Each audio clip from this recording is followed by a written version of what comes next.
Hello everyone, সবাই কেমন আছো? আশা করি সবাই ভালো আছো। তো আমি আমার বাগানে আজকে চলে এসেছি। বাগানে আমার এই স্থলপদ্মের গাছটা বাড়ি নিয়ে যেতে যেতে বাড়িতে গিয়ে আমি ছাদেতে লাগাতে পারি।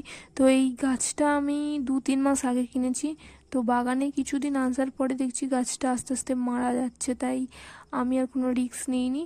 তো এখান থেকে একবারে আমি আমার ছাদেতে এটা বসিয়ে ফেলবো। তো বাড়ির দিকে যাচ্ছি এখন। আর এই এই যে এই জায়গাটায় আমি বসাবো গাছটা।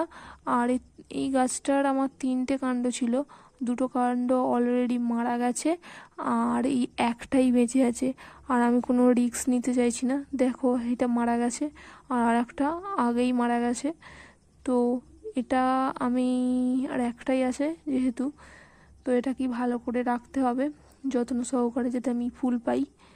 তো এটা আমি বসাবো।